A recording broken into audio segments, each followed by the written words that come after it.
Before we get into today's video, quick shout out to Young LA, today's sponsor. I'm wearing the new range that is out in the next 24 hours, so whenever you watch this video, it might already be out by now. This might be my favorite range they've ever done because it's old school, badass bodybuilding gear so that you look like a beast in the gym and you feel like one. I've got this set in grey. I've also got it in black here as well. I love this sort of stuff. And look, there's loads of different options on Young LA for going out, going to the gym, anything you want. So when you shop there, make sure you use my code TRUE, T-R-U-E, all block capitals, all one word, TRUE, at checkout, and you'll get 15% off. We have a lot to talk about today. Look, we all know AJ and Fury, they're not in their prime anymore, right? No shit. The question at this point is, who has what left, and how will those abilities that they still have clash when they finally meet? The narrative after Fury's fight on Friday, when we seen those highlights, was he's done, right? AJ's going to smash him. Then after AJ fought, he's chinless and Fury's going to smash him. And today I want to delve deeper into it because I feel like as much as I'm an AJ fan and I don't like Fury, I want to be as fair as I possibly can today. And I just don't think it's as simple and as black and white as what people are making out. Now let me quickly show you the pad work I seen from Prenga before the AJ fight. Right upper, left upper, right hand, left foot. Again.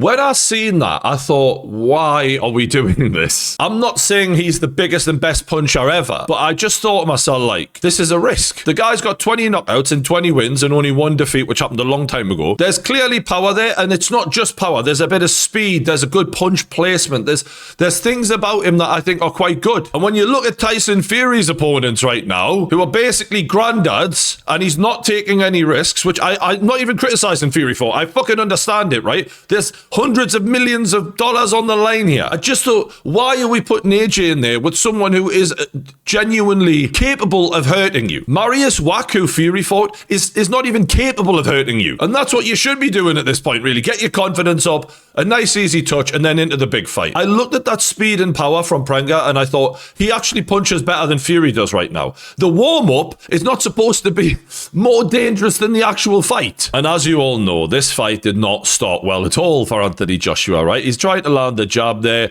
and Prenga gets a right hand off, which does seem to clip him, and then he holds the back of AJ's head, and I think a lot of people might have missed this, and he digs him with that uppercut, real short, sharp uppercut.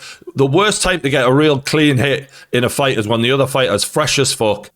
And this is the one that was the worst shot of them all. The double jab, right hand, backs AJ up against the ropes. He looked wobbly as fuck. AJ's talking to him. It's given Daniel Dubois, very much like the Daniel Dubois fight, in that the big shot Dubois landed on him when it buckled his ankle against the ropes. Almost a carbon copy of that. And the way AJ responds by talking shit, very similar to the Daniel Dubois fight. It's like he's not learned from that fight. And that is something that is like criminal. Surely you go over that fight thinking about backing up in a straight line with your hand down like that, which is what he did against Dubois. He did the exact same thing in the first fucking round of this fight. You'd have thought with the Alexander Usyk team around him, that wouldn't have been possible to happen again. Carbon copy of it.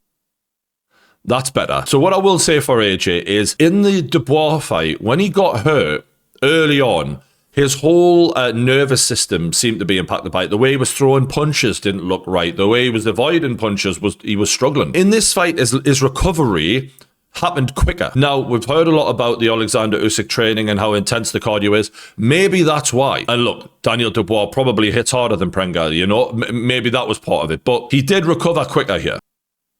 Prenga with a right hand and another right hand. And what I like about what Prenga did there, he was just roughhousing him. And I think Prenga had learned from Dubois in that the shithouse tactics Dubois likes to use. He's a horrible fighter to fight. And he was in there to make it as miserable as possible for AJ. And this is counted as a drop here because AJ's glove touched the ground. I don't think that this was a drop. It's as much of a push to the ground as it is a punch, in my opinion. And AJ has to put his arm on the ground for pure balance because he's off balance there. I don't think that should have been counted. But it actually might have helped AJ just have a fucking another 10 seconds to compose himself there, because the composure wasn't good. AJ looked sloppy as fuck there, in my opinion, just generally. And honestly, just watching him get counted here, it's bringing back memories to when I was watching it live. Shout out to you lot who joined us on the live stream. I'm thinking all of the shit this kid's been through, coming back after apparently a lot of damage was done to him as well in the car accident.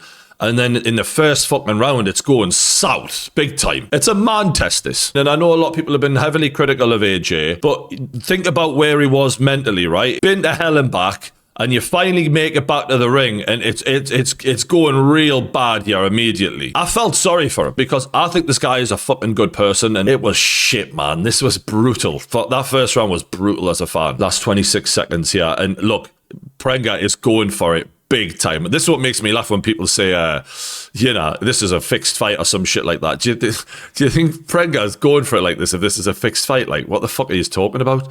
AJ does steady the ship here and manage to, get the jab going, takes a shot, takes another shot, firing back, and showing no fucking fear. Something Anthony Joshua does not get anywhere near enough credit for is how brave he is as a fighter. Because he's built like a fucking Greek god, it's like, well, it's easy for you to be brave. He's in there with fucking blokes who are massive. When Daniel Dubois was chinning him, kept coming back for more. When this kid was chinning him, still kept coming back for more. The bottle of Anthony Joshua doesn't get enough respect. And after taking the uppercut early on, then an even bigger shot, in my opinion, in the double jab, and the right hand lands on the end, he's still in there trading and trying to fucking get one back on him. And this is the uppercut here, right? Didn't actually connect with the right hand, holds the back of the head. And when you hold the back of someone's head and they've got nowhere to get out, it's going to be worse. And that was a really good right hand. That, for me, could have knocked a lot of fighters out, actually. So when we talk about AJ's chin being, like, terrible and all of that, I mean, was it worrying? Yeah, it was worrying. But he got caught flush with 2 shots that might have knocked other people out. The guy's knocked 20 fighters out. And AJ wasn't, like, all over the place, right? He looked sloppy, don't get me wrong. But, like, I don't think it was quite as bad in terms of his chin as what people might be making out. I don't think his defense was good, but I just think, he took the shots and he stayed in there. And I think part of the problem is that no one fucking knew who Prenga was. So it's almost like people are treating him like he's a fucking cab driver, as they say. And this fight was really a lose-lose, because if this guy does anything against you, well, then you're a bum as well. And like I said, this was almost identical to the Dubois shot. And if he's putting his whole fucking body into that, and he's a power puncher, and AJ took it clean on the chin. And you know what? I was wrong about the second drop. He takes an uppercut before he goes down. Does the balance go with Prenga shoving him? Maybe as well. But that was a solid uppercut that jolted AJ's chin up. So I was wrong about that. That's basically 3 on the chin shots that AJ took in that first round flush. Second round, and AJ's firing back here. And, they're exchanging. And AJ's trying to be more of the boss. He's taking the center of the ring. He's walking forward. Nice 1-2. Prenga looking a bit shocked, like, oh shit, now I've got to take a few shots. Now it's him. And now it's your turn. And he's trying to circle out, and he's trying to... But he's now getting scared of what's coming back, because now he's actually on the receiving end a bit. And Prenga is throwing here in the second round. People said he stopped throwing. Yeah, he wasn't throwing as much because of what was coming back, in my opinion. But he did throw that big right hand there, didn't land. And AJ is stalking him now. He's looking for that moment. Lands with the right hand. Not clean, but he got it. He got through there. And what I think AJ did well in this scenario was going through the guard and around the guard. Like that guard was quite tight from Prenga. He's trying to give AJ something to worry about. AJ's not deterred, and he lands the uppercut there, Prenga, on the inside.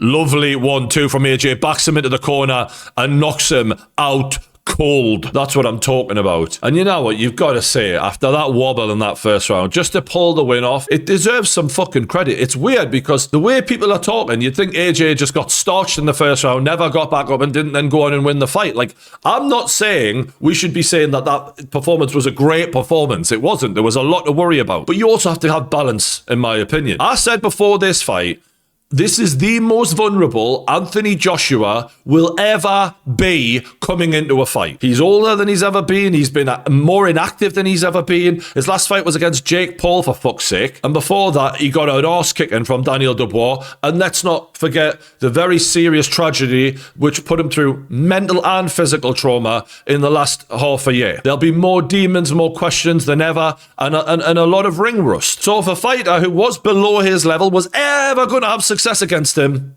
this was it. And credit to Prenga, he nearly fucking took the opportunity with both hands. But remember, AJ got up and then kicked his ass. And I feel like with AJ, there's a narrative around him that is almost just ready-made before he even gets hurt. But that same narrative isn't applied to other fighters when they overcome, a difficult round. Daniel Dubois got dropped multiple times against Fabio Wardley, got back up, kicked his ass. Everyone says how tough Daniel Dubois is now, and you know what I mean? Like, he gets the credit he deserves. Now, this was a fight Daniel Dubois had against Lorena, where he got clipped in the first round. He goes down. He ended up going down 3 fucking times in the first round. Nobody then went, Daniel Dubois doesn't have a chin. The reason that this looks bad is because he had the arse kicking from Dubois. It's still fairly fresh in our minds, and we don't really know the real level of Prenger. But AJ got up, steadied the ship, and then beat the shit out of this guy. Plenty heavyweights get dropped. Tyson Fury, who this is all that this is all about, right? AJ doesn't have to be the world champion again. He has to beat Tyson Fury. That's the only thing left to do. Tyson Fury got dropped by Francis Ngannou in his first ever boxing match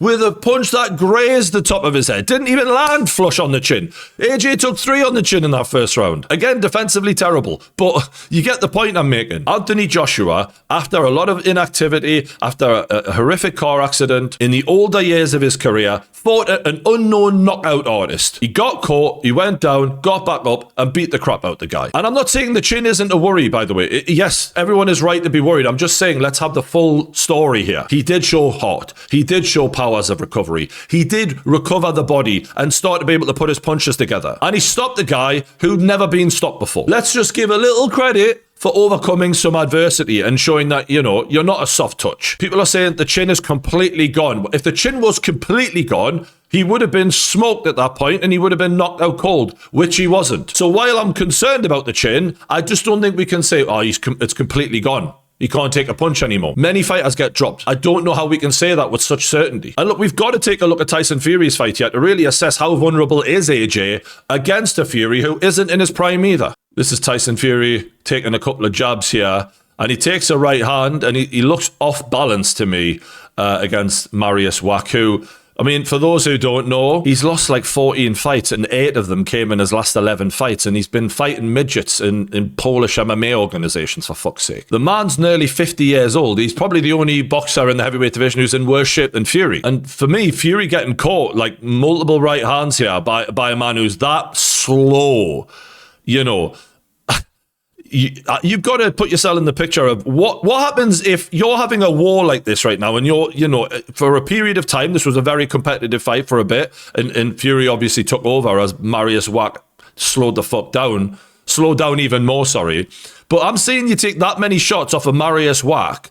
And my brain goes to, well, what the fuck happens when Anthony Joshua does that to you? I mean, Fury handled this fairly well after a bit of back and forth, and he did get back on top like he's doing right now. But, like, we don't know if Fury's chin is still as good as it once was because he's not fighting people who can actually fucking hurt him. At least AJ took on a real challenge, in my opinion, to some degree. And I don't think that this was supposed to look the way it looked. You know, when we watch this, a prime Fury just dances around this guy and never gets touched. And that's not what happened. We've got a different angle here for the big right hand that Fury takes off Mariusz Wach. And just how off balance he looks there. And the fact that Mariusz is able to close the distance on Tyson Fury, I think is a sign of where Fury's at physically, man. The fact that he's able to put him on the back foot like this and pose him these kind of problems. And Fury getting just touched up. And I actually thought after the Makhmudov fight, which wasn't impressive, I think Makhmudov is a horrific boxer, Fury looked even worse. And that puzzles me because I'm like, right, you had the warm-up fight, then you're having the second warm-up fight. How do you get worse in the second warm-up fight before the fight? He'd lost weight from the Usyk 2 fight. Usyk 2, he was 285 pounds.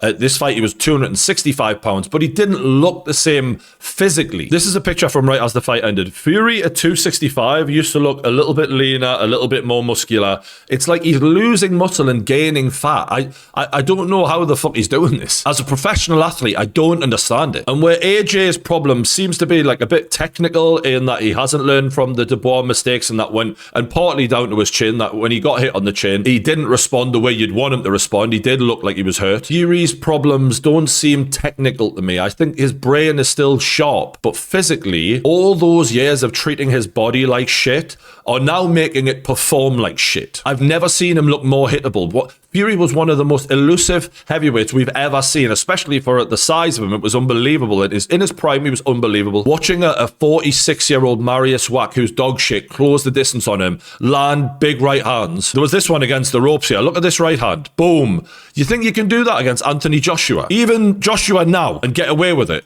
you're going down, man. And look, maybe it was a motivational issue. A lot of people have suggested Fury just doesn't get up for fights sometimes. That is possible, but I can only go off the data I've got. And against Makhmudov and Mariusz Wach, he doesn't look like he punches hard at all anymore. He was never the biggest puncher, but I think the fact that his legs have slowed down and he can't, put his body through the punches the way he used to against Deontay Wilder in the second fight, for example, because he could close the distance so quickly. His punches aren't, he's not pillow fisted, but they're just not enough for the level, and his ability to get out the way of punches isn't good enough anymore. So what it comes down to then, really, it's a fucking shootout, isn't it? A shootout is a shootout. And maybe AJ's chin is gone, and maybe it'll just take one from Fury, and even though Fury doesn't hit that hard, maybe that'll be enough. Or maybe we might see Tyson Fury exposed for someone who hasn't really been fighting power punchers. This is Tyson Fury warming up backstage, I think, before the fight, and obviously he's not giving this everything he's got, but you get an idea of the limitations and the current ability of his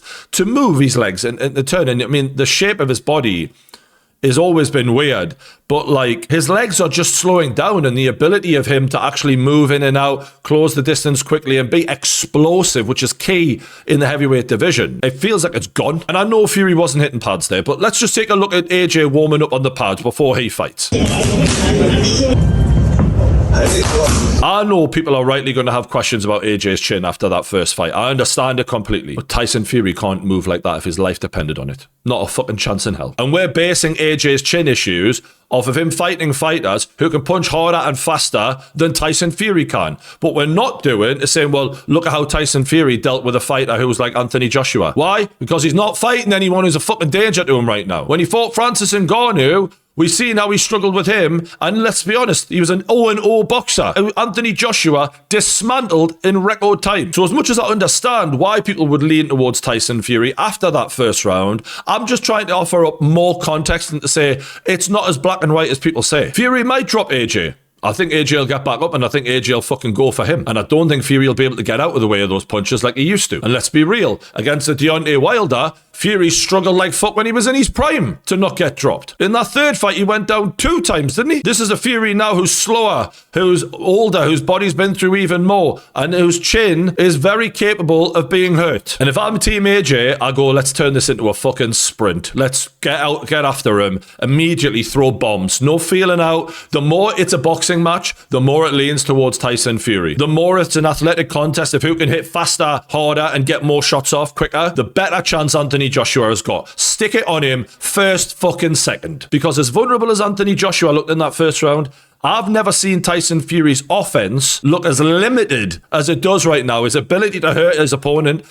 He couldn't drop Mariusz Wach, man. He couldn't drop Makhmudov. He's not hurting them. And his ability to get out of the way of punches has never been worse when a fucking 50-year-old is tagging him in there, who hits so much slower and less hard than Anthony Joshua. So yeah, if I'm AJ, I'm going in there, kill or be killed immediately. And see if the bloke who lives on fish and chips can keep up with you. I don't know. Right now, this fight is wide open for me, and this whole thing of AJ doesn't stand a chance, I completely disagree. And just quickly about the whole fight fix narrative that's going around. For a start, I do not believe for 1 second that a man of the integrity of Anthony Joshua would ever participate in any fight fixing ever in his life. But let's just say you were going to fix a fight for Anthony Joshua to like look good and then go into the Fury fight without a loss on his record. You wouldn't let the guy he's fighting batter him within an inch of his life in round 1 when any one of those shots might have just flatlined him completely and knocked him out cold. I understand in the second round that he threw less punches, and that's a bit puzzling for some people, but if this fight was fixed, he wouldn't have unloaded the clip in the way he did in the first round in the first place. The whole idea would have been to try and make AJ look good, not bad. And I know that WWE is pretty good and convincing people or whatever, but any of those shots might have really done a lot of damage to him in that first round. It doesn't make any sense to me. And then also the way the fight ended. Look at these shots that Prenga takes off Anthony Joshua. I mean, he's moving backwards. He's trying not to get hit off them.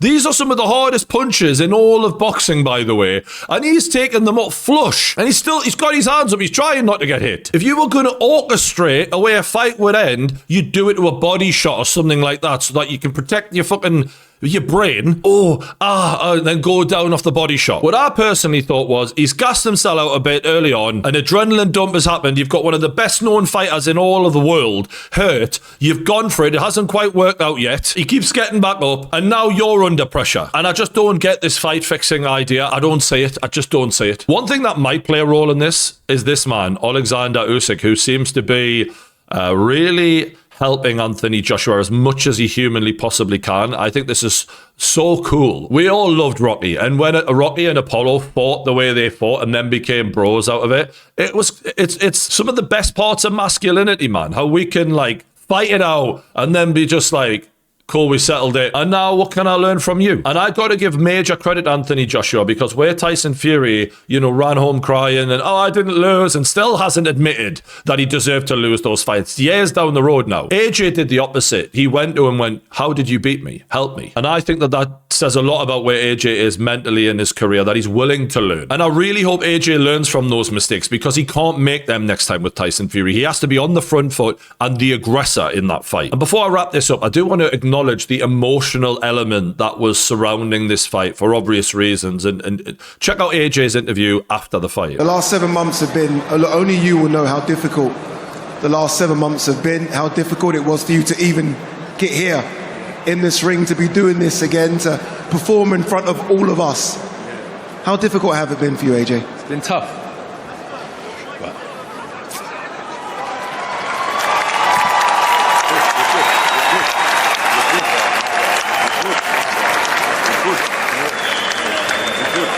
I feel like it was your fighting spirit and a bit of Lats and Sinner fighting spirit that made you get up in that first round and throw that big right hand in the second. It's my brothers, but I don't want to talk about it. With Anthony Joshua, it's very easy to treat him like he's not a real person. He doesn't look like a real person, for God's sakes. He looks like a movie star. Even the way he survived that car accident, watching him get out with his shirt off, looking like he hadn't had a scratch on him after the devastation that happened within that crash. It's almost like this isn't real to a lot of people, but it's very real. And for AJ, it's very real. And I do think it is very possible that everything he'd been through made it harder for him to maybe fight at the 100% best he is capable of. And look, we can never know what role that played, but this will probably be the hardest fight he has in terms of preparation because of everything he's been through. And I think it's a great thing, even though the people might not think so, that he came through adversity in this moment, because every time you do that and win, it's a tick in the mental box for me of like,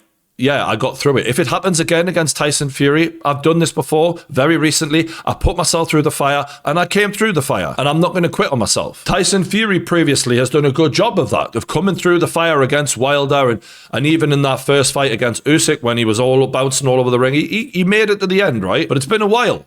And this version of Fury hasn't had to go to that well in a while. So as much as AJ looked more vulnerable than Fury in terms of the damage he took in that first round, I do think there are positives he can take from that, whereas Fury, what can he take from going 7 rounds with Marius Wack? I'm not sure. And look, full transparency, maybe I'm just being more emotional and I'm leaning towards AJ and I'm trying to find the positives. I'm not trying to do that, but you know, when you make YouTube videos, it's hard to remove all emotion. How could I not feel sorry for Anthony Joshua after what he's been through? It's impossible. But one thing I will say is where people now, some people are saying, I'm not interested, they're not in the prime anymore, so who gives a shit? I don't feel that way at all. If anything, it's now become more unpredictable than it's ever been. You know, if they were both in their prime, I would have had less questions. I would have had more, reliable data. Right now, with Anthony Joshua's chin, with Tyson Fury's legs, who the fuck knows? But I am bang up for this fight still, and my hunger for it has not changed one bit. But maybe I'm just a junkie for the old fight game. You let me know in the comments below how you think is my analysis off on this. I respect it. I think that you're very right and fair to question what I'm saying, right? Say what you want, because I could have this wrong, and maybe you're right about AJ. Maybe I'm wrong, but let me know in the comments. I really appreciate all the support on the paying game and the live stream. Big love to everyone who tuned in. Hit the like button, stay subscribed, and I'll see you on the next one.